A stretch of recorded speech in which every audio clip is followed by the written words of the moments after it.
Adrian, hi. Hi, how are you?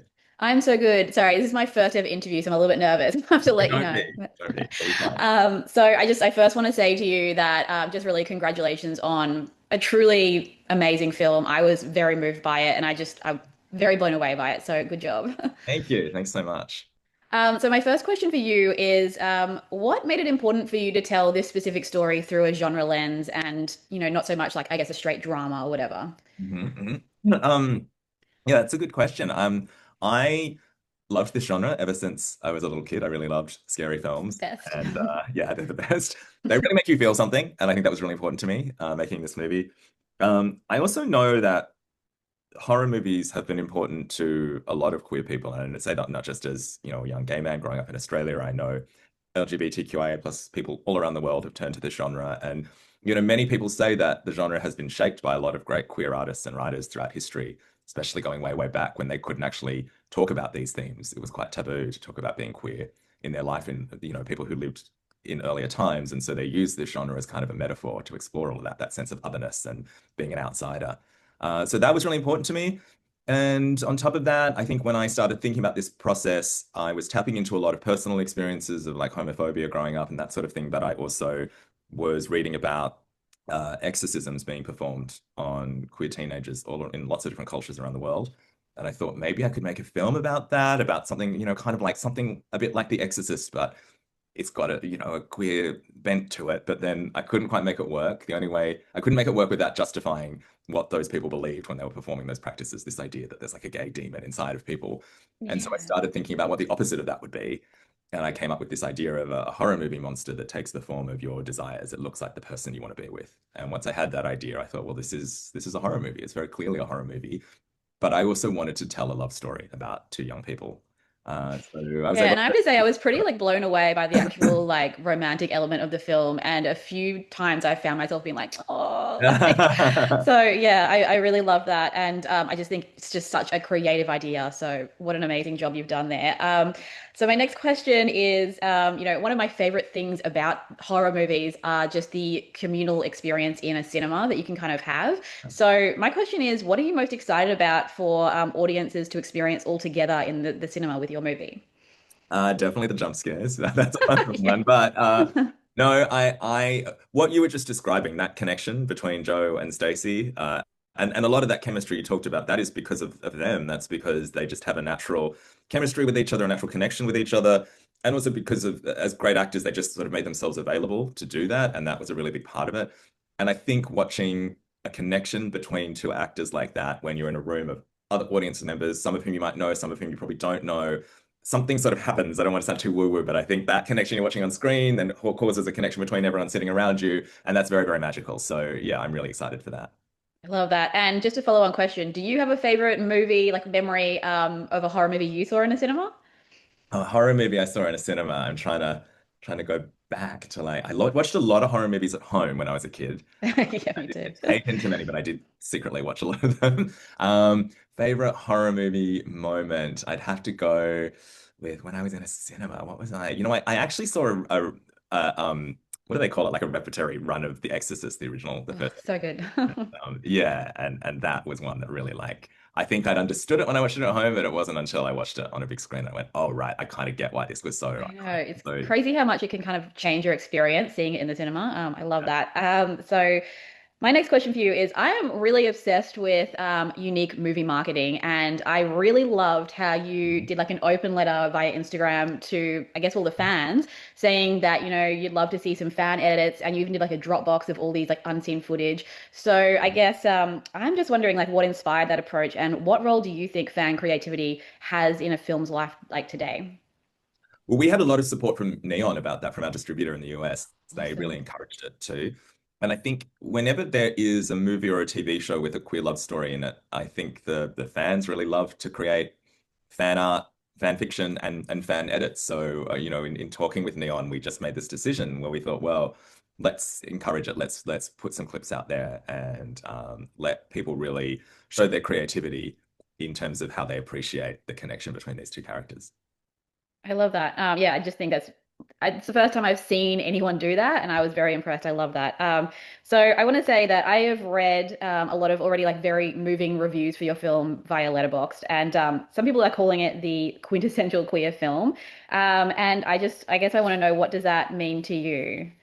Yeah, I mean that's very, oh gosh, that's overwhelming, but incredible and lovely to hear. I don't read Letterboxd because I Oh, think you got to do it. no, It's so it's good. just not about my own movie, obviously about No, other I films. But understand. yeah, Yeah. it's kind of I'm a bit too confronted by it, and people have assured me we're safe with this one, but I haven't been on there to look. But I just love that people. I mean, kind of like it's a similar feeling to the fan edits. I just love that people are engaging with the film enough. Like it does. People are quite cynical about the internet, but I think it does take a lot from people to go on there and express that. To actually say how they feel either through a review or to create a fan edit. Like it means that people really appreciate the film if they're going to that effort. So it's the fact that they're actually doing it is the thing that really, yeah. So my next question, I have to say, like, we talked about the chemistry between the two leads is pretty amazing, and I do think the film really like does hinge on that. So I think that's like a major reason why the film works so well. And I'm just wondering, is this something that you guys like looked for when casting, or was this something you helped them develop during the filming?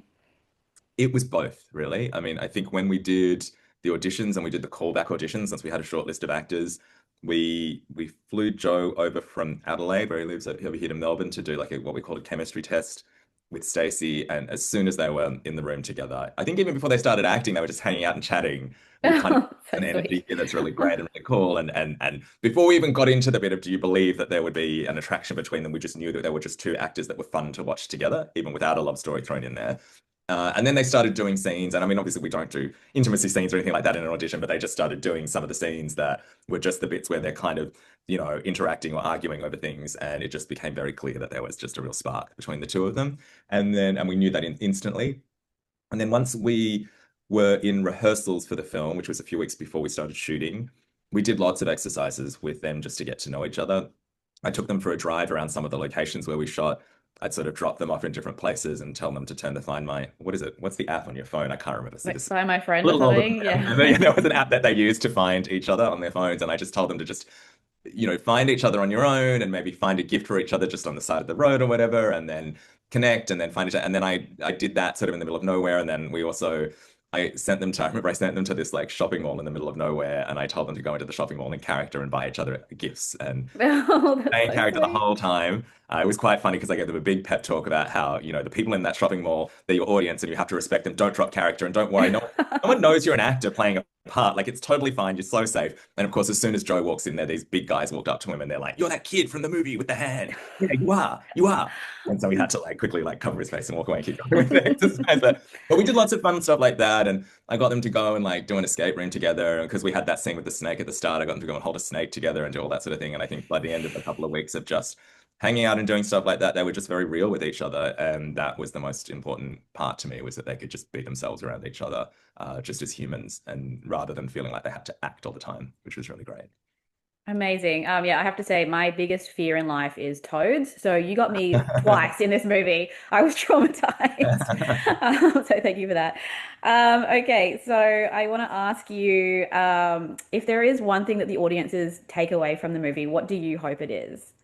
I really hope that. I hope they feel inspired by that connection between the two characters, and that as much as we show the terror and the dread and the adversity that they're up against, I hope that people understand what it is that these characters have overcome by the end of this story, and what um, and the choice that Joe's character makes in that final frame. Yeah, I really enjoyed the ending. I thought it was really good. I don't want to spoil anything here, I but I know. because I was not sure how it was going to end, obviously, and I just thought it was like quite an inspired choice that you made. Um, so can you tell me a little bit about what you think is so relevant and important about this story specifically today?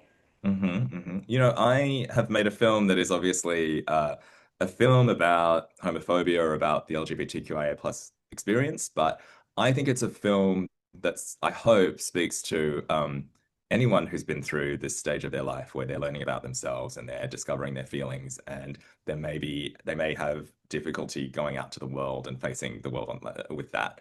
And I hope it speaks to people who are of any generation, any age, really. So yeah, that's what I want people to take away from it. Yeah.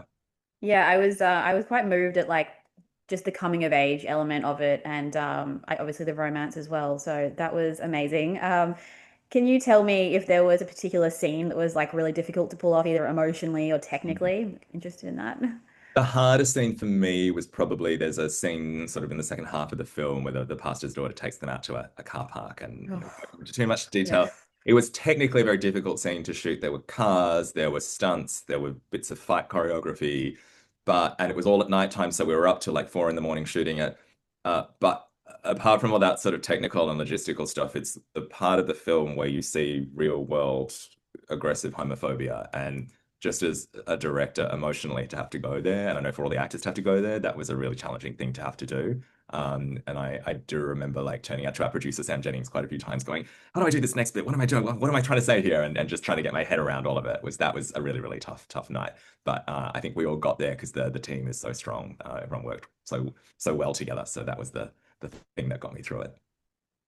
Well, I've gotten the wrap up, so it's the Oh. last question. But I just again want to congratulate you on just an amazing film. I can't wait for the whole world to see this. And yeah, thank you so much for being the first person I can interview and being so Yes, chill about it. congrats on your Thank first you. interview. Yeah.